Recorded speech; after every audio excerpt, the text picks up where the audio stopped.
algunos trabajadores de la salud mental y les llega algún legajo o alguna historia clínica, en salud mental estoy hablando, ¿no?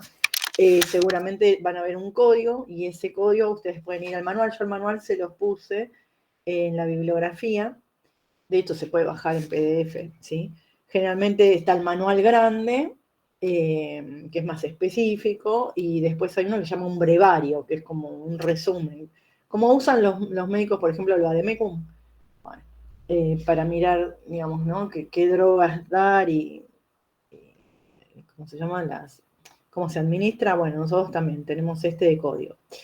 Y también estamos obligados a ponerlo con el código de otro manual, que es el CIE, que es europeo. También por si el paciente, ¿sí? Migra o, no sé, se va de vacaciones y tiene un padecimiento mental y se va a Europa para que sepan, pero igual los códigos ya están como homologados uno con el otro, así que se conocen los dos. Y después, la clase que viene o la otra, nosotros lo que vamos a ver es lo que se llama la escala multiaxial, en donde nosotros lo que vamos a valorar no es solo su estado, digamos, de salud o la patología de base que tiene, si hay alguna dificultad o un problema de personalidad, que eso sería de base, más el síntoma por el cual consulta, que es el motivo de consulta, sino también que, sobre todo en hospital, bueno, y en educación también, y en justicia también, cuando se arman equipos, ¿sí? Auxiliares del juez, que son los recursos socioeconómicos de esa persona, ¿sí? La conformación familiar. Ahí intervienen ustedes, ¿sí? En los juzgados de familia, en el caso de alguna pericia, laboral, por lo que sea. Y eso también otorga un puntaje, ¿sí? a esa persona para ver si esa persona qué grado de riesgo tiene, también, que es una palabra tomada de la ley, por ejemplo, en permanecer en ese hogar o en permanecer en ese lugar de trabajo o en esa escuela, y si eso requiere una derivación, ¿sí? Porque su salud mental está en riesgo en ese lugar, ¿sí? O no están dadas las condiciones suficientes que garanticen, ¿sí? La prevención de un daño mayor para esa persona o para otros. Ahí sí, generalmente el trabajo es interdisciplinario y está muy bien que sea así, ¿no? Yo como psicóloga puedo dar cuenta, ¿sí? Mediante los test, las entrevistas y la revisión de la biografía del paciente, de su personalidad y de los síntomas, pero después todo lo que son los aspectos socioeconómicos, ahí ustedes tienen muchas más herramientas que nosotros para aportar a ese diagnóstico o esa escala multiaxial. Eso lo vamos a ver después. Pero bueno, ahora hay algo que pide el programa y que para mí está bueno que lo sepan, que son las estructuras psíquicas, que seguramente ustedes las han escuchado, ¿sí? Pero lo que vamos a hacer acá es intentar describirlas un poco más, que son la neurosis, la psicosis y la perversión. ¿Las habrán escuchado? Sí. Sí, lo que llaman TOC en neurosis. Bueno, claro, sí. Empiezan a aparecer y está muy bien lo que vos decís porque son todas nomenclaturas norteamericanas que acá, viste, se han difundido. Pero sí, eso que ¿Hay vos decís. niveles? Porque, por ejemplo, está muy normalizado que ay, es mi TOC, o así tan muy superficial, pero... Mirá, hay algo que cuando yo les digo, seguro que lo habrán escuchado, porque nosotros tenemos una particularidad, esto pasa, a ver, de los países que conozco y de los que uno, digamos, se referencia por los colegas, somos una sociedad en donde la psicología, ¿sí? Está como muy naturalizada. Y entonces, y además aparece también, por ejemplo, en las películas, en las series, ¿no? El protagonista que va a un psicólogo, también en los libros, en las ficciones. Entonces, pero no es algo tan común en otros lugares. En Estados Unidos sí, si ustedes miran las películas de Estados Unidos también, los protagonistas van al psicólogo, hacen terapia de pareja, qué sé yo, y se nombran diagnósticos, lo cual no quiere decir que estén bien utilizados. Se usan porque forman parte del saber popular, digamos, ¿no? Y del folclore que nosotros usamos habitualmente. En México también pasa lo mismo, en España, ahora de un tiempo a esta parte en Italia también fue creciendo, en Francia. Hay otros países donde digamos, esto es como un diagnóstico muy cerrado y no se dice. Pero se han difundido, digamos, estas cuestiones y a veces se utilizan mal. Les debe pasar también a ustedes en la práctica del trabajo social. ¿no? Que ustedes digan, no sé, estudio trabajo social y por ahí hay alguna persona que piensan que que van a abrir un merendero y le van a dar el desayuno a alguien. Sí, me hace Valeria, claro. ¿Esa persona está haciendo un trabajo social? Sí, si en su casa pone un merendero y le da la merienda a alguien. Pero eso no es trabajo social, porque no estoy dándole algo que esa persona necesita, pero no estoy mejorando su condición de vida, por ejemplo, dándole en un trabajo, ¿se entiende? Bueno, en salud mental también hay un montón de cosas que dan vueltas por ahí, pero a veces están mal usadas. Una es esta, como dice acá la compañera, pero no importa, está bien, la gente la utiliza, tampoco uno va a andar haciendo docencia por todos lados, qué sé yo, si me subo un remis y el tipo me dice, ay, tengo un TOC, no le voy a decir, bueno, no, el trastorno obsesivo compulsivo en realidad fue descrito en 1945, no, bueno, tiene un Claro, TOC. pasa mucho que cuando uno se va de la casa, ay, cerré el gas, cerré esto y vuelve, bueno, esas cosas. Usualmente en las películas marcan así. Claro, bueno, pero a veces, viste, están satirizados, están ficcionados, a veces están ridiculizados como para que la película sea efectiva. Sí, sí, está muy bien. Y la Eh, fobia, perdón, me encanta el tema por eso. ¿La el fobia del entra en neurosis? Sí, ahora lo vamos a ver, ahora lo vamos a Ah, ver. bien, no, No, no, todo lo que ustedes puedan aportar, bienvenido sea, ¿sí? Bueno, a ver, yo voy a apagar acá la cámara y voy a trabajar sobre el documento y ahí ya vamos a ir anotando algunas de estas cosas que ustedes me van diciendo, ¿sí? Bien, esperen, a ver, lo voy a subir un poquito. Ahí se ve un poquito mejor, ¿no? ¿Puede ser? ¿Se ve un poquito más grande? ¿Ustedes están viendo? Sí, profe. sí, Ah, se bueno, ve. listo, más que nada porque lo voy a usar de pizarrón para que queden algunas cosas escritas y después la clase que viene, que la tenemos presencial, las retomamos, ¿sí? Sí, yo sé que a algunos, bueno, a algunos pueden no gustarle el tema, pero a otros sí les gusta y aparte de nada, forman parte de nuestra vida cotidiana. Vamos primero un poquito al origen a ponerlo, digamos, en contexto, ¿sí? Nosotros habíamos visto en la historia de, digamos, de lo que sería la psiquiatría y de la locura, en donde empiezan las grandes descripciones de los padecimientos mentales. ¿Se acuerdan? Locura era como, ¿no? Había muchas condiciones sociales o personas o situaciones que caían en un diagnóstico que lo daba, ¿se acuerdan? Ese triple certificado que lo daba un juez, un médico, ¿sí?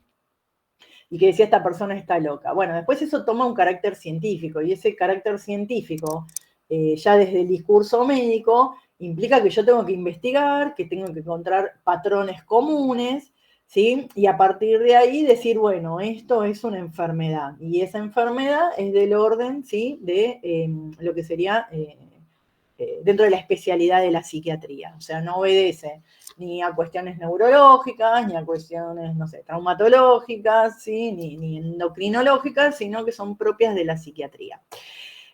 ¿Cuál es el apoyo de la psiquiatría? Y es el sistema nervioso, sobre todo el cerebro o el encéfalo en líneas generales. ¿Sí? Esto también se los digo porque hay psicosis que se llaman psicosis agudas o breves, que son originadas por cuestiones más del orden orgánico, por descompensaciones, que ahora ya las vamos a ver.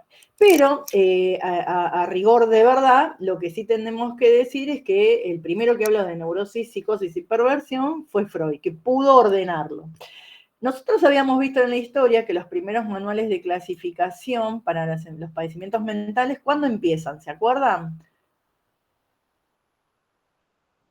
Más o menos. Así también lo usamos de repaso para los que tienen que recuperar. El padre de la psiquiatría, ¿quién fue? Pinel, ¿no? Finales del siglo XVIII y ya en el siglo XIX empieza a tener una jerarquía médica, empieza a ser un tema médico. Y Esquirol es el primero que va a sistematizar, ¿sí? Los padecimientos y le va a dar descripciones a eso. Dentro de esas descripciones, si uno ve, eso, nosotros lo tenemos que tener en la facultad, esos primeros manuales de psiquiatría decía, por ejemplo, idiocia o idiota, débil mental. El viejo era también, ¿no? Ser viejo era un padecimiento. Después ahí estaba, por ejemplo, las intoxicaciones, ¿sí? Por alcohol, por drogas, o sea, estaba todo como muy mezclado, pero todo eso, ¿sí? Formaba parte de los manuales de psiquiatría. Por ejemplo, dentro de los manuales de psiquiatría también estaban las epilepsias, cosas que hoy se sabe que no, ¿no es cierto? Por eso lo digo, ¿no? Era una mezcla, ¿no? De cuestiones. Demencias también, que eso sigue siendo dentro, digamos, del ámbito de la salud mental, pero se sabe que es un desorden neurológico. Entonces, lo trata generalmente un psiquiatra y un neurólogo, ¿sí? Pero es de base orgánica. Pero genera secundariamente un padecimiento subjetivo, no solo la persona que tiene la demencia, sino también los que viven alrededor. Pero el orden de la demencia, o digamos la causa de etiología, es del orden no. ¿Ven? Entonces hay que empezar como a ordenar todo eso que estaba ahí descrito. Y el que ordena, pero sobre todo porque sintetiza, ¿sí? Es Freud. Dice, bueno, hay 3 grandes grupos: neurosis, psicosis y perversión. Y ahí vamos a poner un poco lo que decía acá la compañera. Yo voy a dejar esto que es el aparato psíquico, ahora lo vamos a explicar, más que nada por cómo está en el... Bueno, lo pongo acá, así. A ver... La tabla. Neurosis, psicosis y perversión. Vamos a ponerlo así. Dentro de las neurosis, tenemos, como dijo acá la compañera, fobia, neurosis obsesiva e histeria. Esos son los 3 modos en los que se puede expresar o, digamos, encontrar los fenómenos que son sintomáticos, como las neurosis hacen síntomas y qué cuadro forman. Un cuadro de fobia, un cuadro de neurosis obsesiva y un cuadro de histeria. Y psicosis. La psicosis tenemos, ¿sí? La psicosis paranoica,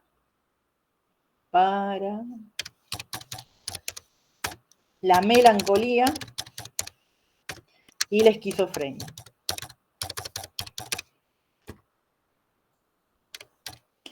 Bien. Y después tenemos las perversiones, que las vamos a dejar para la clase que viene, pero son las sociopatías, ¿sí?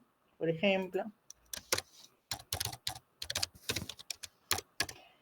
Perversiones sexuales o desviaciones, se las llama perversión.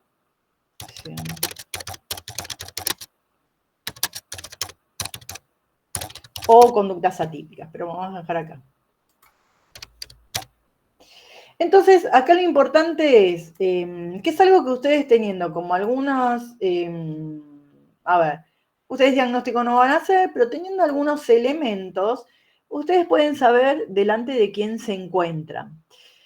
Y eso les va a dar a ustedes alguna idea del grado de riesgo que tiene esa persona. Y también de peligrosidad, pero cuando hablo de peligrosidad, ¿no? Que no es una palabra que esté en la ley de salud mental, es respecto a ustedes, más que, digamos, al profesional que está interviniendo, más que a la persona a la cual yo estoy tratando. Entonces, generalmente la gente no viene a consultar porque tiene una neurosis. La gente lo que viene a consultar, o una psicosis, porque no lo sabe y no tiene por qué saberlo, salvo que sea, digamos, del paro, ¿no? Y tenga ahí un diagnóstico de estructura. Pero si viene, por ejemplo, por una adicción, supónganse, ¿sí? Entonces, la adicción no pertenece a alguna estructura en particular. Las estructuras son estas 3 que decimos, ¿no? Entonces yo puedo tener un consumo problemático, una adicción a sustancias, por ejemplo, en una neurosis, en una psicosis y en una perversión. Si es una neurosis, yo lo que voy a pensar que si esa persona tiene una adicción, es susceptible de un tratamiento, porque esa adicción lo que hace funciona como un síntoma, ¿sí? Por ejemplo, para prevenir una angustia. Entonces yo puedo empezar a hablar con la persona, esa persona pide ayuda, entonces esa persona va a poder asociar y va a decir, bueno, no sé, hace 2 años me separé, perdí el trabajo, entonces empecé a consumir, ¿sí? Nosotros tuvimos la reunión con la gente, ¿se acuerdan? Ahí está. Ellos pueden, ¿ven? Situar cómo, cuándo, dónde, ¿no? Sí, o sea, tampoco no lo sé porque no son pacientes míos, pero uno podría decir que por el tipo de discurso que tienen, parecen más como una estructura neurótica. Ahora bien, alguien puede decir que consume, ¿sí? Y que cuando consume se siente, por ejemplo, ¿no? Que tiene, no sé, tiene ideas, ¿sí? Magnánimas o tiene ideas respecto a que consume y puede, no sé, ser el más grande de todos o ser el mejor o conquistar el mundo, ¿sí? O consume y a partir de ahí se conecta con sus seres fallecidos o con su perro, ¿ven? Entonces, esto, ¿y cuándo empezaste? Sí, sí, porque todas las cosas que estoy diciendo son de un paciente que habré escuchado, ¿no? Cuando consumo, digo, puede ser el alcohol, puede ser, ¿sí? También a veces lo que pasa con la psicosis que puede estar también asociado al delito, pero no quería, digamos, pensar tanto en el delito, pues en la perversión sí. Pero vamos a decirlo así también. Hay un librito muy interesante, si quieren, lo pueden leer, ¿no? Es una bibliografía obligatoria, que se llama el Niño Resentido, que es de César González, lo deben conocer, ¿no? Y él un poco cuenta eso, ¿no? Sí, pero lo estoy leyendo. Bueno, y viste cuando él habla del consumo, ¿no? Ahí podríamos decir que hubo un ambiente propicio, la madre, digamos, vendía, bueno, el padre estaba preso por vender, estaba en un ambiente en donde todos consumían, y si bien yo podría decir, y de hecho sé él porque está muy analizado, César González, que está dentro de una estructura neurótica, él decía que cuando consumía ahí, ¿no? Como que tenía un shock de adrenalina, podía hacer cosas que, ¿no? Y no sentía culpa de las cosas que hacía, tenía más fuerza, también le aumentaba su fuerza, entonces, digamos, ¿no? Freud a eso lo llama como, digamos, un agrandamiento del yo, ¿sí? Una insuflación del yo, ¿no? De hecho, él decía que también se sentía hasta inmortal, cuando uno escucha ese relato, que los pacientes, esto, de vuelta, ustedes lo pueden atender en una guardia, lo pueden atender en un lugar y lo encuentran, ¿no? Que está como embelesado por el producto de la droga, ahí el diagnóstico que nosotros tenemos que hacer es si le sacamos la droga, ¿qué queda? Si queda culpa, arrepentimiento, angustia por haber, ¿sí? Haberle hecho un daño a otro, por haber robado, por no haber ido al trabajo, ahí estamos en una neurosis. Ahora, si esa persona sigue necesitando, ¿sí? La droga y sigue queriendo ocupar esos lugares, ¿sí? De grandilocuencia, ahí estamos frente a una psicosis, ¿sí? ¿Se entiende? Entonces, más que nada para que ustedes lo piensen de esa manera. Puede venir igualmente sin ninguna droga, te digo esto para que ustedes tengan, digamos, ¿no? Como alguna idea de qué está pasando ahí.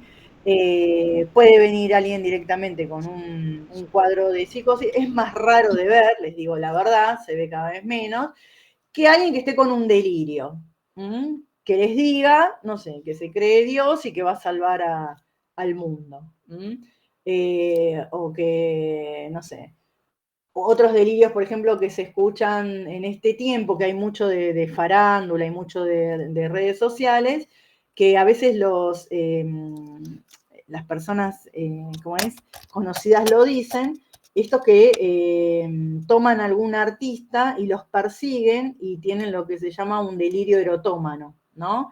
Se sienten atraídos, generalmente tienen que ver con personas conocidas y van y los persiguen, los acechan, ¿sí? Les dejan regalos, cartas, no sé si habrán escuchado algo de eso. Bueno, no importa. ¿No? Toman como Matan como a John Lennon. Los matan como a John Lennon. Bueno, también eso podría ser, exacto, ¿sí? Bueno, no eso sé, es... perdón. Una pregunta en cuanto a las adicciones. Cuando habla de psicosis, ¿se puede asociar al momento de la abstinencia? Si están en una recuperación, ¿se puede ver ahí? Sí, sí, también, sí, sí. Bueno, ese sería un episodio de psicosis breve, ¿sí? Ese periodo de psicosis breve se llama buffet delirante, es una palabra en francés. Pero vamos a decir psicosis breve, aguda, también lo van a encontrar. buffet delirante u orgánica. Claro, que hasta tienen fiebre. Sí, sí, sí. De hecho, otras que producen también lo que llaman las psicosis orgánicas, por ejemplo, son los tumores en las tiroides. ¿Sí? También porque ahí lo que hay es una descompensación de las hormonas. Y hay un exceso de adrenalina, entonces lo que aparecen generalmente, como que parecen, se confunden mucho con los que son la psicosis paranoica, porque se ponen muy agresivos y dicen que alguien les quiere hacer un daño, ¿no? O mismo alguien cuando está hablando, bueno, vos me querés ofender, vos me querés decir esto, lo otro, y aparecen como muy exaltados. Sí, lo que vamos a notar ahí, está buena la pregunta, es que hay cambios más bien físicos. Ahí la referencia buena es la familia, que dice, mira, tiene la cara hinchada, se pone colorado enseguida, le cambia, como dijo acá la compañera, la temperatura del cuerpo. Ven, ahí eso está sobre el orgánico, está puesto sobre el orgánico. Entonces le hacen un examen de laboratorio y lo que van a ver es que, digamos, tienen el cortisol muy alto, tienen altos niveles de adrenalina, ¿sí? A veces tienen intoxicación por ácido úrico, o sea, hay algo del orgánico, ¿no? Sobre todo glandular, que está descompensado. Y en el caso de de intoxicación por drogas, ya sea por alcohol o por alguna droga en particular, sobre todo a veces las drogas de diseño, que se juntan con la deshidratación, también se hace un dosaje de sangre y se ve que hay drogas, y eso se hace, ¿no? No es algo que lo vayan a hacer ustedes. Pero sí, más que nada, como para saber, ¿no? Como la gravedad. Si es una neurosis, no necesariamente tiene que ser grave, sabemos que con terapia, es más, puede entrar a un grupo de terapia. Si es una psicosis, yo tendría como más cuidado, iría más por el lado de la internación y del control. Profe, el tema de la... hola, chicas, y hola, profe. El tema de la psicosis de sustancias, no solo, no es necesario que sea por algún consumo de drogas, también se puede dar por fármacos, por medicamentos. Sí, cuando yo digo drogas, pueden ser drogas legales o ilegales. La ley, viste que dice eso. Cuando habla de adicciones. Está bien, está buena la pregunta, exacto. Yo digo drogas porque es de una droguería, pero pueden ser legales, de curso legal o ilegales. O sea, sí, pueden ser que sean de un laboratorio, pueden ser recetadas también, que alguien se intoxique porque toma mal las medicaciones, eso lo he visto. ¿Sí? A veces el psiquiatra le da, ¿no? Varias medicaciones, no una, y las toma mal, o se olvidó de tomarla en la mañana y toma las dos juntas porque no sabe, ¿sí? Y tienen como un pequeño, ¿sí? Momento de delirio, ¿sí? Eso pasa, ¿sí? Pero sí, está bien. Drogas en general, ¿sí? Si pensamos por ahí el alcohol, también como una droga. Sí, sí, tal cual, muy bien. De hecho, pueden encontrar y pueden mirar si ustedes tienen en la casa a alguien que tome psicofármacos, que tomen medicación para la epilepsia, las convulsiones. Cuando uno lee las contraindicaciones dice, ¿sí? Episodios delirantes, episodios psicóticos breves, ¿sí? Sobre todo si, obviamente, si está mal, si la tomaron mal, ¿no? Si no, no debería, pero puede pasar por los efectos secundarios o adversos que pueden tener la droga, más adverso que secundario. Bien, vamos a las neurosis, ¿sí? Nos quedamos con las neurosis y después ya nos vamos a ir a la psicosis. Las neurosis tienen tres formas de presentación, que son las fobias, que es lo que nosotros conocemos como las evitaciones o el miedo. Las fobias o las neurosis fóbicas suelen aparecer casi, les diría, bueno, hay algo que les tengo que decir, ¿no? Que cuando ustedes lean el texto de Freud, ya no se piensa de esa manera, pero está bueno que por lo menos un texto de Freud lean, como para que ustedes sepan de dónde viene esto. Ustedes van a ver que él dice neurosis, psicosis y la persona normal. Bueno, hoy no lo pensamos de esa manera, de hecho habíamos hablado que ¿no? La palabra normal, anomalía, normal, ¿no? Están como bastante cuestionadas, qué sería lo normal y qué sería lo patológico. Pero él lo va a decir de esa manera. Entonces, ahora sí les digo esto. Las neurosis fóbicas, nosotros las encontramos en una etapa del desarrollo que es la niñez. Ahí aparecen por primera vez. Y no las pensamos como patológicas. De hecho, a veces los papás se asustan, entonces traen a consulta a un niño que de repente estaba bien, pero que no quiere dormir solo, que se pasa de la casa a la cama de los papás, o que quiere dormir con la luz prendida, o que le gustaban los perritos y le dejaron de gustar los perritos, ¿sí? El niño no va a decir tengo una fobia, pero lo vemos esto, con conductas evitativas. Algo que hacía lo deja de hacer, o algo que es esperable para esa edad. Digo esperable porque, no sé, a la mayoría de los chicos, supónganse, le gusta ir al pelotero y jugar, y él no quiere, ¿no? Y se pone ansioso, transpira, llora, ofrece resistencia. Entonces, bueno, está bueno hacer una consulta ahí a ver qué está pasando. O no quiere ir a dormir a la casa de los amiguitos cuando todos hacen pijamada, porque extraña a la mamá, al papá. Bueno, eso es una neurosis fóbica.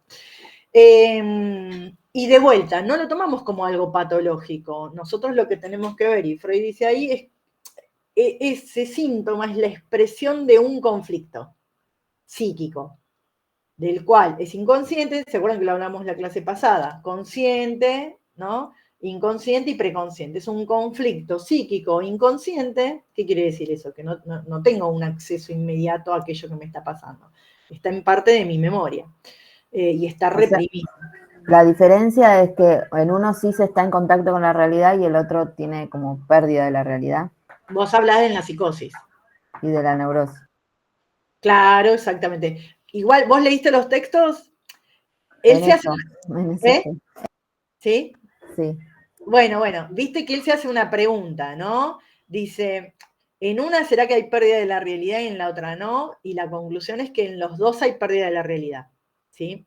La diferencia respecto a cómo, ¿sí?, reparan, dice él, o usa esta palabra, indemnizan, ¿sí?, esa realidad de la cual se sustraen, ¿sí? Esa es la diferencia entre neurosis y psicosis, pero ahora desarrollo y después hacemos un cuadrito y ponemos, ¿les parece? Neurosis y psicosis, marcamos ahí las diferencias. Bueno, la fobia. Nosotros lo que decimos, va a venir la profe a hablar de infancias ahora en Matanza, que ella que trabaja en el Foro Infancia y está, digamos, como más atenta, investigando sobre estas cuestiones, y por ahí tiene mucha más casuística que yo, pero las cuestiones básicas no han cambiado. Lo que cambian son las fobias, ¿sí? Antes los niños le tenían fobia, no sé, a los caballos, a los zorros, a los lobos. Hoy por hoy es raro que alguien tenga una fobia a un animal, porque en la ciudad no hay animales. Entonces lo que vamos a encontrar por ahí es que tienen fobia a Papá Noel o al payaso, ¿sí? O, ¿se entiende? O a la luz, o a la oscuridad, perdón, ¿sí? Bueno, son fobias urbanas, podríamos decir, ¿no? De objetos que los pibes conocen. Bien. La otra forma de presentación es la neurosis obsesiva. La neurosis obsesiva lo que hay, dice, es una irrupción psíquica. ¿Irrupción qué quiere decir? Que algo, ¿sí?, aparece. Una irrupción psíquica de una idea irracional, que el sujeto sabe que es irracional, ¿sí?, pero no puede dejar de pensar en eso y actuar en consecuencia. Ahí la compañera había dado un ejemplo interesante. Hay una película de culto que se llama Mejor Imposible, que tiene un montón de fobias, ¿sí? Tiene que contar las baldosas, si le dan la comida se la tienen que dar, no sé, del lado derecho, no toca algunas cosas porque piensa que están contaminadas. ¿Y por qué digo que es una idea irracional? El ejemplo que daba ella es: salgo de mi casa, llego a la parada del colectivo y tengo que volver porque no sé si apagué la llave del gas.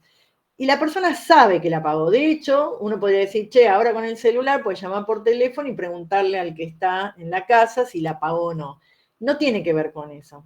Se llama una compulsión a hacer algo. Porque si no hace eso, algo peor puede pasar. Este es el desarrollo de la idea cuando ustedes se encuentren con alguien que tiene una neurosis obsesiva. Hoy las neurosis obsesivas que solemos ver en el consultorio cambian mucho de las mujeres y los varones, sobre todo por las acciones que tienen socialmente, ¿no? Pero en los hombres, por ejemplo, es trabajar mucho por miedo a perder el trabajo y ser pobre. Eso es algo que se escucha, que es muy de época, obviamente, es una idea irracional. Cuando uno intenta construir como el andamiaje o el edificio sobre el cual se sustenta esa idea, que uno dice, che, bueno, pero la fábrica que trabajabas va a cerrar, o te dijeron que te iban a echar, no. ¿no? Pero lo que aparece ahí como reprimido, ¿sí? Es algo en relación a la pobreza. Entonces hay que indagar en la historia de dónde viene esa idea y por qué esa persona, por ejemplo, estoy dando un ejemplo, ¿no? No puede. Y en el caso de las mujeres aparece sobre todo el de tener alguna enfermedad, ¿sí? Entonces aparece lo que se llama el hiperconsumo médico. Van al médico, a uno, al otro. Y si una amiga le dijo, ¿sabes que tengo esto? También van, y una amiga tuvo tal cosa. Entonces algunos se ríen, la habrán escuchado, ¿sí? Bien, esa es una neurosis obsesiva, las mujeres más del lado de la salud, del cuidado, las que maternan a veces tienen que ver con los hijos. Después de la pandemia se vio un agravamiento de esto, por ejemplo, con el alcohol en gel, ¿no? El limpiar varias veces las cosas. Y de lo que se está previniendo ahí el sujeto, por más que sea una idea irracional, es de la enfermedad y de la posible muerte, la propia o del otro, ¿se entiende? Como un exceso de cuidado. Bien, en la histeria se llaman fenómenos somatomorfos, pero no importa, ustedes digan histeria y está muy bien, que son las, que para mí están mal dicho, pero ustedes lo van a escuchar como somatización, ¿sí? Digo que están mal dicho porque las enfermedades psicosomáticas, digamos, están más del lado de la medicina que de los padecimientos mentales. Pero bueno, no importa, lo van a encontrar como somatización o como conversión histérica, que es que los conflictos psíquicos se resuelven con síntomas en el cuerpo, que pueden ser leves, ¿sí? O pueden producir un daño, si se sostiene en el tiempo, en el cuerpo.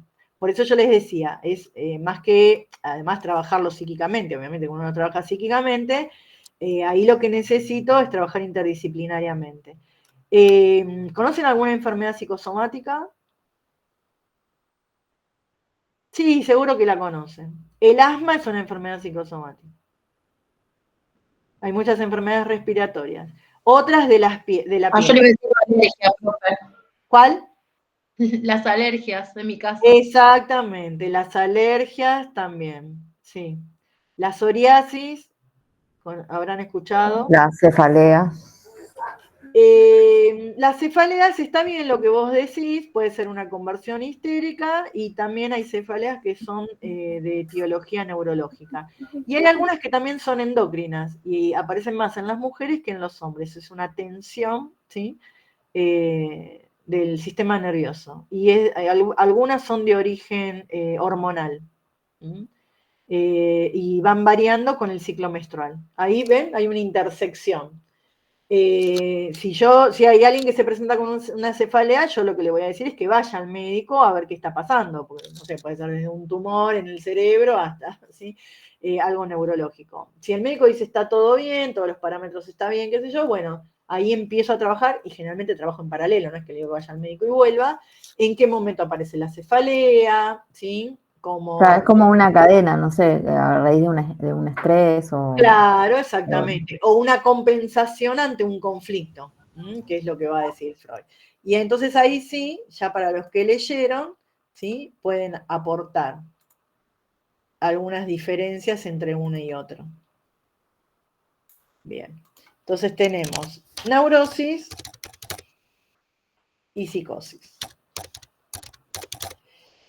Cuando hablamos de conflicto psíquico, tenemos que pensar cómo Freud pensó al psiquismo, ¿sí? ¿Se acuerdan que habíamos hablado en la clase pasada? Tenemos el yo, ¿sí? Que es una estructura de unificación y la que gobierna las funciones psíquicas en general.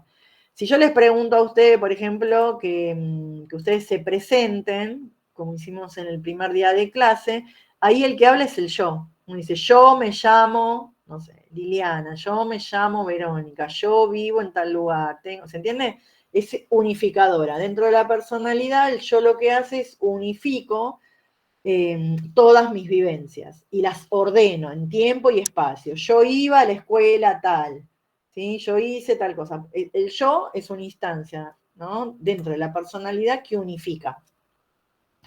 El ello es la parte, ¿sí? Inconsciente, en donde está toda la memoria de lo vivido, pero que a veces puede acceder al yo y a veces no necesariamente. pero que no acceda al yo, esa memoria, digamos, sensorial que yo tuve a lo largo de mi vida o tengo a lo largo de mi vida, no quiere decir que no ejerza alguna función sobre el yo. En general, las teorías psicológicas, ya sea el conductismo, Gestalt, no sé si conocen alguna escuela, qué sé yo, no sé, las escuelas psicológicas que ustedes conozcan, sistémica, bueno, y psicoanálisis sobre todo, pero no solamente para no pensar que es solamente de psicoanálisis, le dan como mucha importancia a los primeros años de vida, ¿sí? Porque eso se conoce como una matriz esencial que va a marcar después, no necesariamente determinante, pero sí condicionante, de lo que va a ser el aparato psíquico. Si es un aparato psíquico que tiene cierta fragilidad, ¿sí? O está vulnerable, o es un aparato psíquico que tiene una consistencia tal que le permite adaptarse al mundo y resolver los conflictos del mundo. Estos conflictos que nosotros decimos neurosis y psicosis no son tanto con el mundo, sino son más bien de orden interno, pero se reflejan en el mundo externo o en la realidad externa. Entonces, el yo va a ser, ¿sí?, el almacenamiento de toda mi historia de vida. Si yo les digo, por ejemplo, a ustedes, que seguramente ninguno se va a acordar, ¿no? No sé, si al año tomaban la teta, les habrán dicho en su casa, si tomaban la teta, no tomaban la teta, pero que de alguna manera los alimentaron, seguro. ¿Alguno se acuerda de ese momento? No, nadie se acuerda. ¿Sí? ¿Qué hacía al año de vida? Pero esas vivencias, que es de satisfacción, por ejemplo, las que son mamás lo ven ahora con sus hijos, que el niño llora, ¿sí?, cuando es chiquitito, uno le pone la teta y se calma. Entonces, fíjense ahí que ya había emociones, ¿sí? Un niño que estaba contrariado, un niño que estaba dolorido, un niño que estaba, ¿no?, angustiado, ¿sí?, o tenía hambre, frente al contacto del otro, se calma. Ya ahí empezamos nosotros a aprender, ¿sí?, las emociones, la relación con el otro, la sensación o la vivencia de frustración, ¿sí?, el amor, ¿no? Si me dejan llorando toda la noche, obviamente no va a ser el mismo sentimiento que si alguien acude a calmarme o me mece. Entonces, por ahí quizás a veces los recuerdos que nosotros tenemos, que son más del orden sensorial, es alguna canción de cuna, ¿sí?, un olor particular, ¿sí?, qué sé yo, el olor de la piel de la mamá, ¿sí?, o de la casa. Bien, todo eso está en el ello, ¿sí? Y sigue actuando y sigue ahí van a ver unas linitas de punto. Esas linitas de punto lo que quiere decir es que todo el tiempo están interactuando el yo y el ello, ¿sí?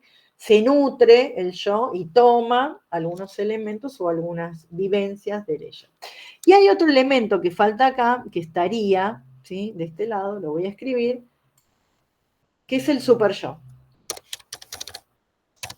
El super yo es, dentro de las instancias psíquicas, la última que se forma. Se termina de formar, se dice, entre los 5 y 6 años, y tiene que ver, ¿sí?, con las normas culturales. Son las normas culturales que a nosotros nos rigen. Sobre todo las normas culturales o las leyes a las que nosotros tenemos que adherir sí o sí, porque si no, no podemos formar parte de la sociedad y la cultura, son el asco, la vergüenza, la moral y la estética.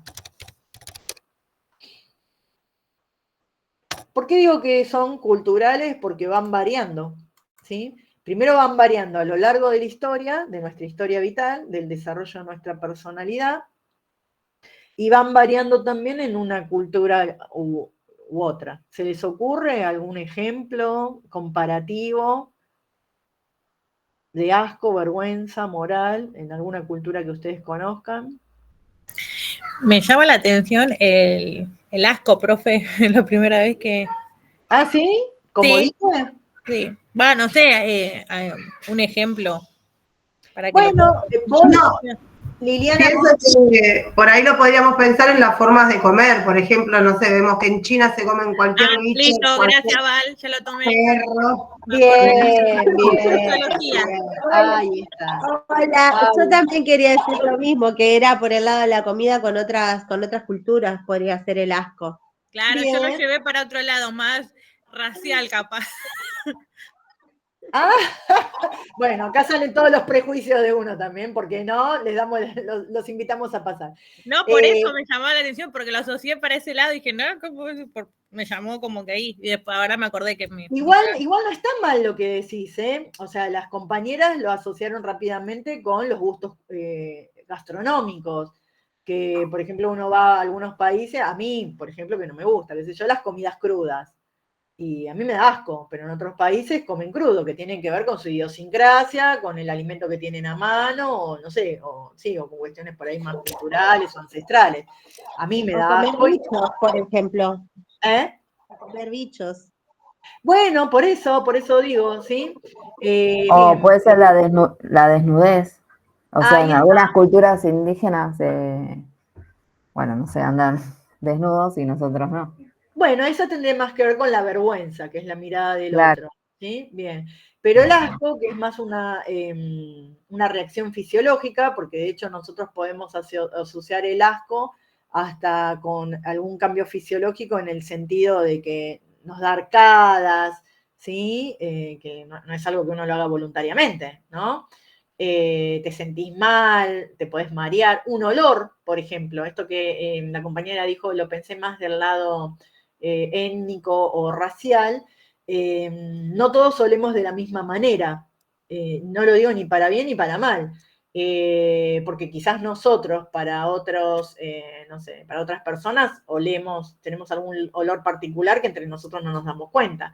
Pero en algunas culturas o en otros países, por el tema de la alimentación o qué sé yo, no sé, por las cuestiones ambientales, tienen otros olores y que a nosotros nos pueden dar asco, ¿no? Y al revés también, quizás nosotros le damos asco a otros también, qué sé yo, no lo sé. Profe, eso tiene que ver que estamos viendo con Bayone en cultura, con el hedor.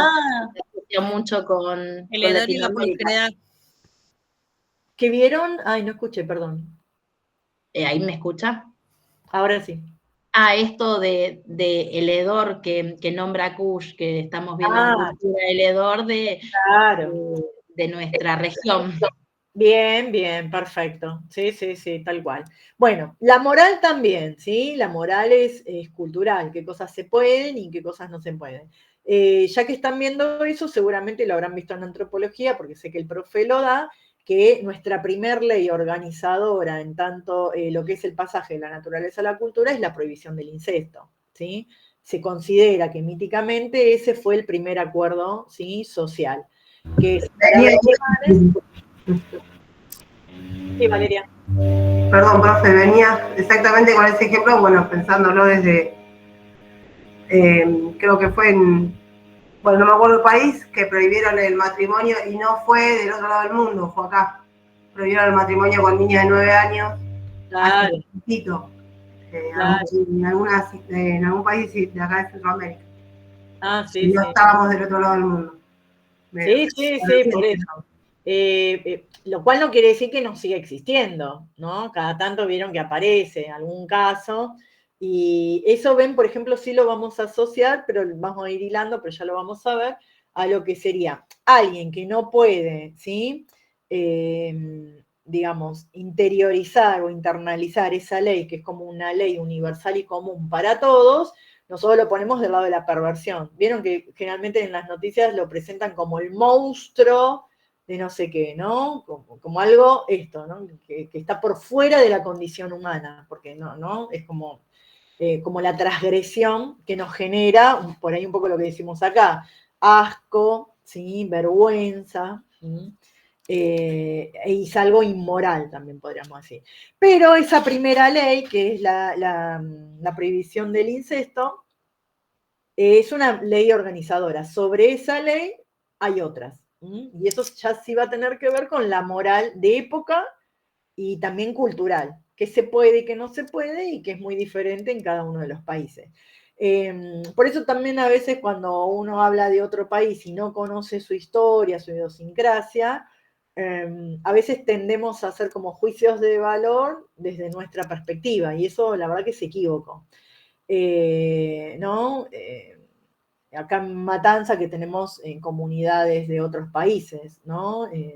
No sé, paraguayos, por ahí, bolivianos, bueno, qué sé yo, ¿no? Y tienen como otras formas, ¿sí? De relacionarse, de vivir, de habitar una casa, de vestirse. Si no es del orden de lo ilegal, lo podemos decir que tiene que ver con su ética y moral, que quizás tenga, ¿no? Esté relacionada con la religión, con los modos vinculares, ancestrales, familiares, la relación con la naturaleza, con la comida, los cultos, las religiones que profesan, qué sé yo, no sé. ¿Ven? Eso, nada, uno a veces le llama la atención o está alejado, pero tiene que entender el contexto. La verdad es esa también, ¿no? Esto viene de la mano, ¿se acuerdan que también la ley lo dice, que yo no puedo hacer diagnóstico de padecimiento subjetivo o de una supuesta normalidad teniendo, ¿sí?, como elemento, por ejemplo, la religión que profesan? Y a veces nosotros, porque estamos, ¿no?, llenos de prejuicio, lo hacemos. Mirá esto, mirá, sin entender. ¿Vieron el culto, por ejemplo, a San la Muerte? ¿No? A veces como rápidamente se lo asocia con inmoralidad, con transgresión, con marginalidad, con delito, y por ahí nada que ver, ¿sí? Tienen que ver con, ¿no?, algunas ideas propias del país de donde vienen o de la cultura de donde vienen. Bueno, entonces eso, como estar atentos a que nosotros tenemos normas culturales que van a moldear nuestro aparato psíquico, y que son esas: asco, vergüenza, moral y estética. Y sobre esos diques, nosotros le decimos diques o límites, empiezan a aparecer conflictos. Lo que quiero, lo que deseo, ahí tenemos al ello, y lo que realmente se puede, o sea, lo que la realidad externa me dice que puedo o no puedo hacer. Cuando nosotros decimos que la primera ley es la prohibición del incesto, uno la pregunta también, como dijo acá la compañera, está en el Código Penal y es un delito. Uno tendría que decir, ¿pero por qué fue necesario escribirlo? Bien, porque ¿qué pasa? El niño aprende el amor, aprende la sexualidad y aprende, ¿sí?, el erotismo del cuerpo gracias a su cuidador, que generalmente suele ser su madre, su padre, ¿sí?, vamos a decir la madre, pero cualquiera que encarne la madre. Entonces, ese complejo de Edipo inicial que aparece, o esa vinculación primaria o matriz simbólica de lo que es el amor, aparece justamente con el progenitor, ¿sí? Y algo de esa marca particular, de ese primer amor, nosotros la conservamos a lo largo de nuestra vida. Obviamente lo que tenemos que hacer, como muestra acá este aparato psíquico, lo tenemos que reprimir. Eso queda en el olvido. De hecho nos pasa, y acá que somos todos adultos, ¿no?, a veces hacen ese chiste de, o como una cuestión, les diría casi de trauma infantil, haber visto a los padres en situación de coito. Y, ¿no?, genera eso como, uy, qué asco, no me digan, no quiero saber nada, ¿no?, como una situación ahí como muy alejada. Porque para nosotros son figuras referentes, ¿sí?, y están más asociadas al amor tierno que a la sexualidad. Pero, sin embargo, la sexualidad la hemos aprendido con ellos, porque han erogenizado nuestro cuerpo con caricias, con besos, con abrazos, con cuidados, ¿sí? Bien. Ese es uno de los conflictos psíquicos que se presentan entre el deseo y qué dice la realidad externa. Entonces acá, para la compañera que leyó, en la neurosis, ¿dónde está el conflicto? ¿Entre qué instancia psíquica? Se fue. Bueno. Entre el yo y el yo y el... Ay, que se me corta. Entre el yo y los deseos inconscientes del ello. Exactamente, el ello. Vamos a poner, bien, deseos inconscientes. Y lo que va a decir que no hay que desestimar, dice Freud, que tiene participación el super yo.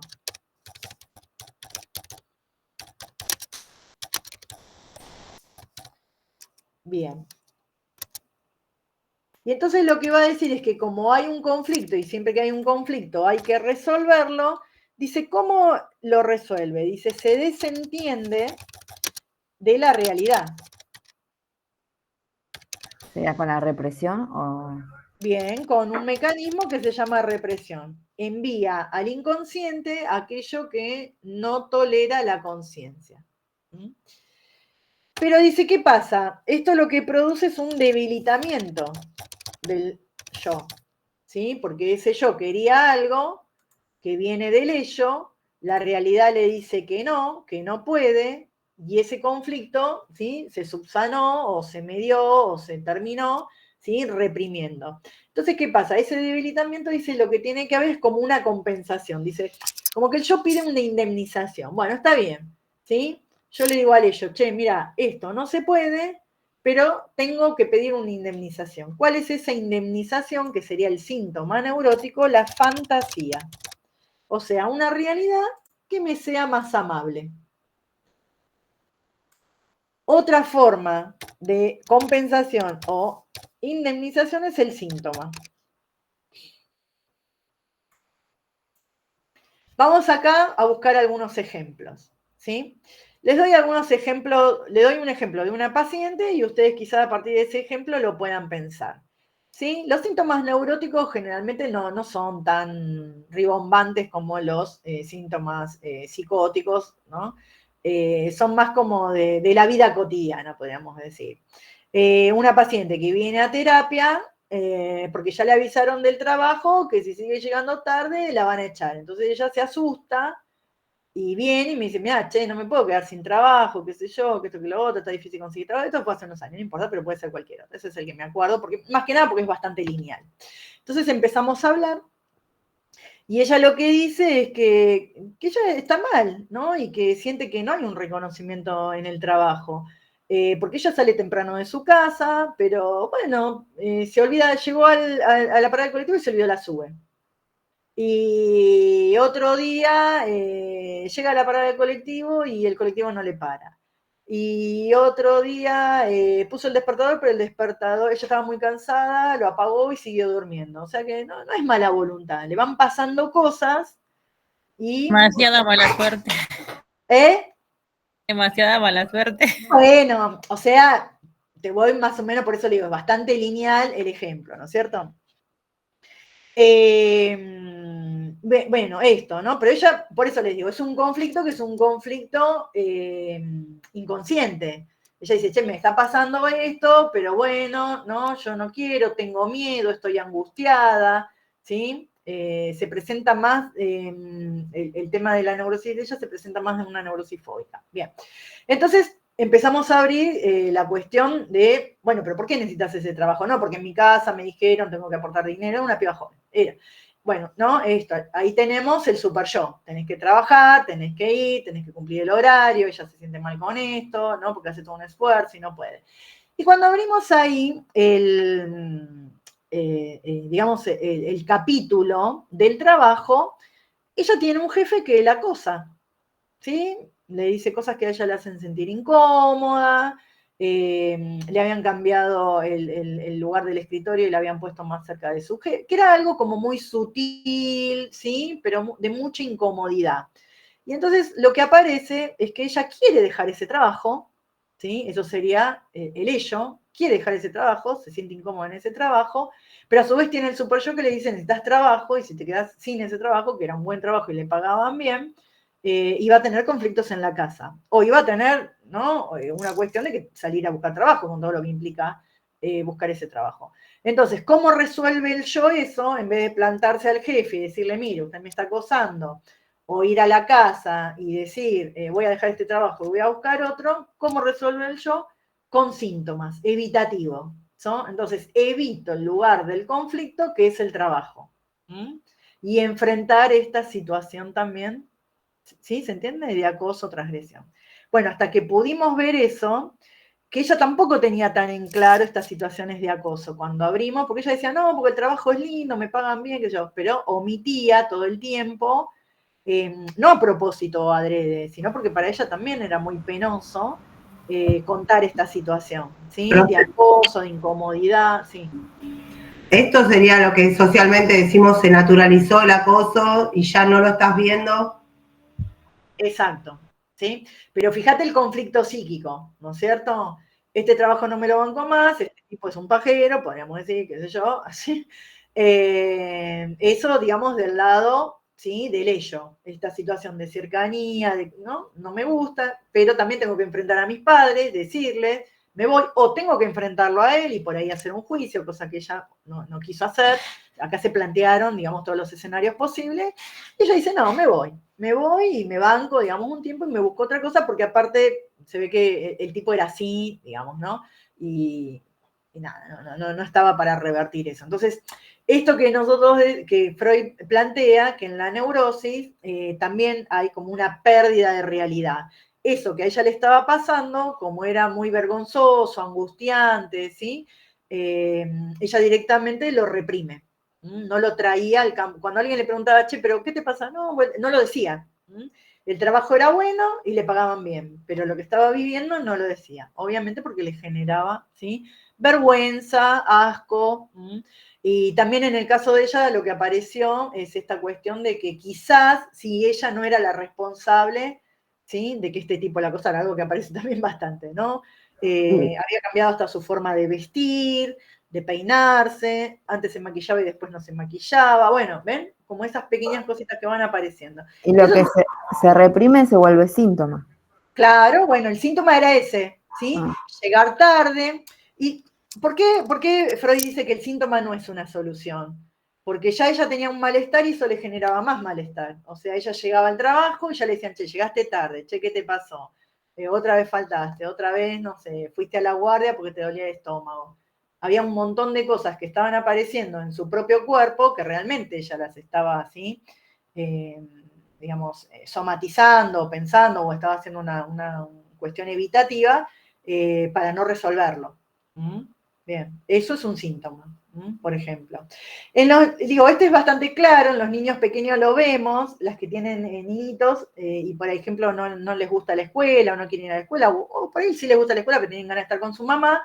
¿Qué dice la mamá? Lo llevo, lo levanto, lo llevo hasta la puerta de la escuela y en la puerta de la escuela le empieza a doler el estómago, empieza a hacer arcada, parece que vomita, entonces uno dice, bueno, me lo llevo a casa, ¿no? La maestra dice, no lo dejes así.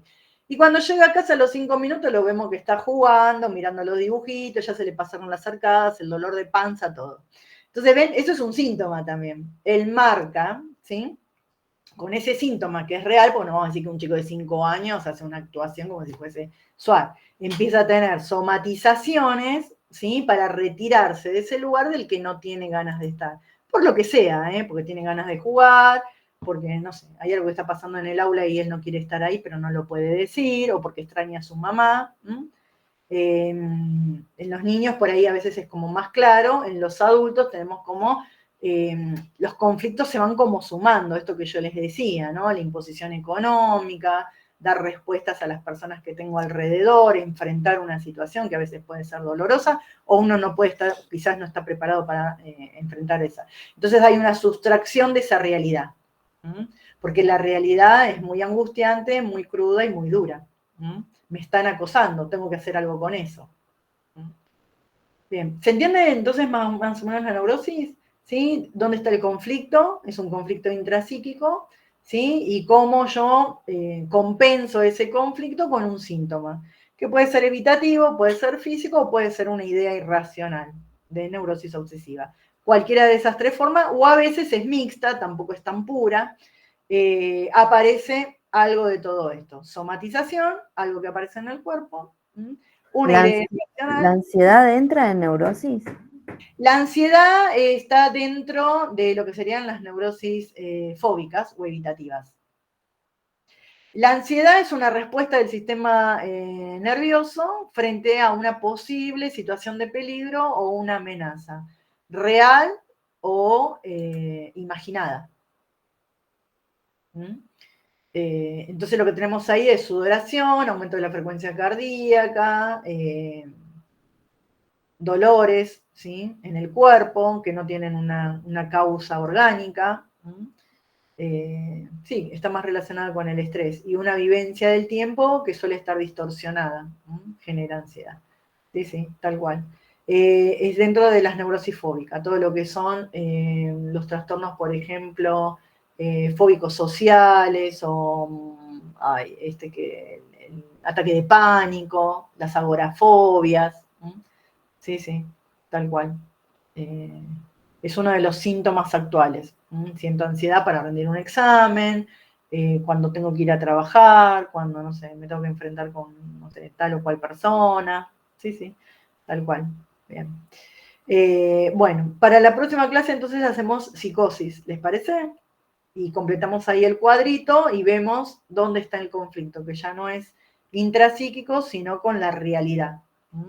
Y cuáles son los síntomas que se presentan. Entonces, cuando hablamos de síntoma en la neurosis, se llama solución de compromiso. Es una solución de compromiso porque es una respuesta que da inconsciente, obviamente, ¿no? Si no, sería... A ver, la pregunta para esta persona, que alguien me dijo ahí, demasiadas casualidades. La pregunta para la persona que llega sistemáticamente tarde al trabajo o no va al trabajo, si yo lo hago a propósito porque quiero que me echen y me indemnicen, entonces ahí no estamos hablando de una neurosis. Hay alguien que está haciendo algo, ¿sí? Buscando una respuesta a eso. Esa persona no viene a terapia, está haciendo algo para que la echen. En este caso particular, esto que le estaba pasando, que también lo hacía ella, ¿sí? Era inconsciente. Por una persona muy responsable. Entonces eran como esas pequeñas pérdidas, desconcentraciones, desorganizaciones del yo, ese yo desorganizado, ¿sí? Que hacían que se manifestara sobre todo en el trabajo. Porque ella lo que decía es que ella era puntual para un montón de cosas, pero en el trabajo, ¿sí? Siempre algo ahí como desajustaba. Pero el que, por eso digo, eso también puede ser más del orden de la perversión. Alguien que sistemáticamente no va al trabajo y estoy esperando que me indemnicen. Pero eso lo digo, es consciente, no es inconsciente. Che, ¿sabes que estoy haciendo esto? Porque quiero que me echen, ¿sí? Claro, ahí no hay neurosis, no hay un conflicto intrapsíquico. Es alguien que adrede está haciendo algo para obtener un beneficio. Yo les diría que están más del lado de la perversión, provocando el enojo del otro y encontrando un beneficio en el enojo del otro. Eso discursivamente se escucha diferente. Bien, bueno, dejamos acá y la próxima retomamos, ¿sí? Es más, podemos retomar con este documento, se los dejo en el Drive, con psicosis y perversión, ¿sí? Profe, consulta, porque no estuve abriendo el campus. Recuerda que para las microclases dijo que iba a poner todo como una estructura en el campus para que vayamos completando. Lo puse en el Drive. Hay una carpetita. A ver, ya te digo.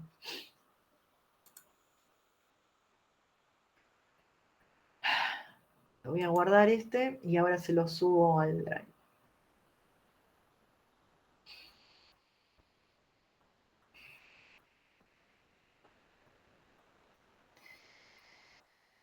Ya te digo.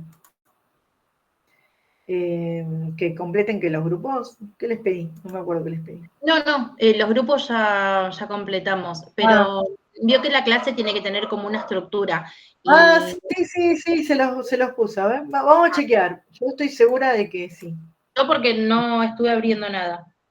No, pero ustedes tienen el Drive de la materia con todas las carpetitas que dice, por ejemplo, la bibliografía, el programa.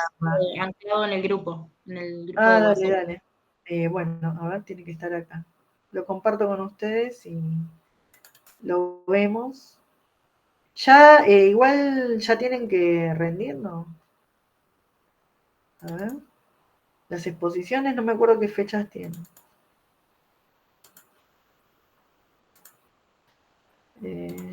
Porque primero estaba el parcial, el recuperatorio, perdón. Yo porque nosotros tenemos que completar y después usted nos tiene que dar el ok. ¿Verdad? ¿O estoy equivocada? A ver, no sé a qué te referís. A ver, espera. Ahí estoy compartiendo el documento. La última clase antes del receso dijo que iba a subir la estructura de la microclase. Ya sé a qué te referís, sí, ya sé, la planificación de la clase. La planificación. Ahí está. Ahora sí, ahí está. Claro, porque ustedes no necesariamente tienen por qué saber planificar. ¿Están viendo lo que les estoy compartiendo?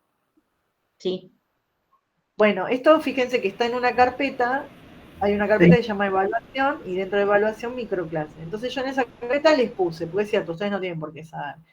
La rúbrica, que son los criterios de evaluación, o sea, ¿qué voy a tener en cuenta yo en el momento que ustedes den la microclase?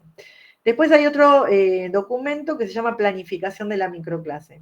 Esta planificación de la microclase es, a ver cómo podría decirle, como algo muy básico o general. Este es un modelo. Si ustedes buscan por internet cómo planifico una clase, de hecho le pueden preguntar a la inteligencia artificial, les va a dar. Sí, lo que les diría en líneas generales, una clase lo que tiene es un inicio, que es la introducción del tema, que es más o menos como hacemos, o lo que hacen la mayoría de los docentes, un desarrollo, en donde hablo del tema, ¿sí? me explayo sobre el tema, y un cierre. Que el cierre generalmente tiene que ver con un intercambio, un ida y vuelta, para ver si hay preguntas, si algo se entendió, o hacer alguna dinámica grupal, no sé, se me ocurre, ¿sí? ¿Ven? Es esta, planificación de la microclase. Entonces, fíjense que hay un cuadrito que dice inicio, quién va a hacer el inicio, quién va a dar el inicio y de qué van a hablar. Supónganse que el que les tocó demencia. Bueno, al inicio vamos a dar la definición de demencia y vamos a hablar un poquito de la autora del texto y vamos a poner en contexto. Bueno, es de la psiquiatra tal, que está tomando una conferencia, ¿se entiende? Como encuadrar el tema.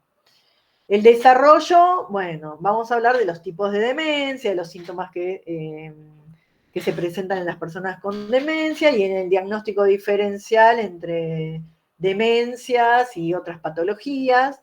Y vamos a traer un videíto de una persona con demencia o de un familiar de una persona con demencia, no sé, lo que ustedes preparen para la clase. Y el cierre sería, qué sé yo, algunas preguntitas, a ver si se entendió o no, como algo de evaluación, o qué piensan, no sé, sus compañeras de las demencias, si tenían algún mito previo y ahora ese mito cayó, ¿sí? Bueno, ¿se entiende? Ese sería como la organización de la clase. Ahí, en este cuadrito, vos vas a tener como alguna idea. Fíjate si te sirve, y si no me decís, esto no me sirvió, si te puedo ayudar con otra cosa.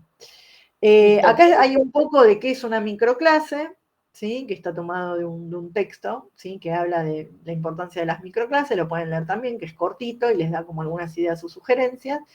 Bueno, y este es el documento del armado. El día de la microclase traigan la rúbrica, porque yo ahí hago anotaciones y después les voy a dar la devolución y la nota respecto a lo que yo observé ese día.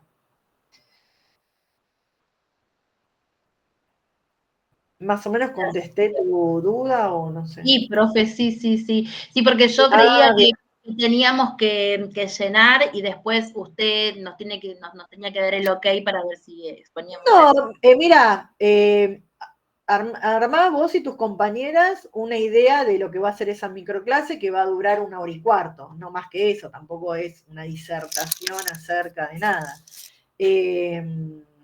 1 hora y media más o menos, que es lo que dura la clase, entre que nos acomodamos, ustedes no sé si tienen una lámina, si usan el pizarrón, o se traen un PowerPoint, no sé, el recurso que ustedes quieran traer, un videito o algo.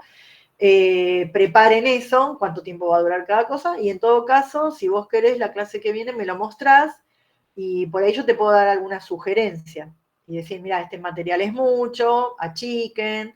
Si yo traigo un video de 20 minutos y la verdad que la gente un poco se aburre, después se olvidan de en qué están, ¿viste? A veces los videos están buenos que sean como más bien cortitos, por ahí está bueno usar el pizarrón o darles algo ya impreso para que la gente no esté escribiendo y les preste atención a lo que ustedes están diciendo. Les puedo dar sugerencias respecto a mi carrera docente y lo que sé de didáctica y pedagogía, no mucho más que eso. Y creo que lo habíamos hablado, a mí me parece que es una linda experiencia para ustedes porque más allá del lugar donde trabajen, posiblemente les pidan, che, ¿por qué no hablas de este tema? O ¿por qué no das un taller para padres? O si trabajan en un hospital también, ¿sí? Entonces eso de estar preparada para hablar de un tema frente a la gente, me parece que es una linda experiencia y que además hace a la profesión de ustedes. Explicar, informar, dar respuestas y presentar un tema y que ese tema realmente que a la gente le cautive, sea interesante, claro. Así que nada. Y alguna por ahí el día de mañana también le interesa dar clases. Acá. Así que, también, ¿sí? Es una experiencia que seguramente en el lugar donde trabajen la transiten. O por ahí se las propongan y a veces uno medio que se achica y dice no, pero bueno, se llevan como una pequeña muestra. Igual dieron alguna exposición o microclase seguramente, ¿no? En otra materia. Más o menos. Sí, no sé si microclase, pero exposiciones, sí. Claro, yo lo que veo, la diferencia es que en la exposición a mí me resulta más, viste, tipo el secundario, que yo tengo mi parte, la leo y me la saco de encima, viste, como hacen los pibes en el secundario, pegado contra el pizarrón. La microclase, por eso le digo, lean ese documento que es cortito, que está tomado de Annie Hoyt, no es mío, que dice que hay una intención de que el otro realmente aprenda, ¿sí? Si no hay preguntas yo, proponer preguntas para que haya un ida y vuelta. Hay como una pequeña diferencia que a mí me parece un poquito más interesante que la exposición, donde doy mi parte y me voy y ya está, si se entendió o no se entendió. Acá está bueno, ¿sí? Tengo una intención de que el otro aprenda. Y bueno, esas pequeñas cosas marcan la diferencia y está bueno también, ¿sí? Y hay que practicarlo, la verdad es esa. No es algo que uno lo trae innato, si uno lo practica, no adquiere esa habilidad. Bueno, chicas, nos vemos, ¿sí? ¿Está bueno tener la clase desde la casa? Sí, de vez en cuando sí, ¿no? Muy buena, profe, muy buena. En pantuflas. Ay, no, a ella le gusta el instituto. Bueno, pero la mayoría me parece que está de acuerdo. A mí también me gusta el instituto, pero Sí, hoy profe, no hay que viajar. ¿Viste? Bueno, la próxima, Valeria, vos vas al instituto y te conectás desde el instituto. Voy al instituto, las espero allá. Y nos Voy con conectamos. Vale. Paso datos y todo. Si no llegás, arrancás sin nosotras. Chao, chicas. Acá con puerta, ¿vale? Chau, chicas. Gracias, profe. Chao, gracias.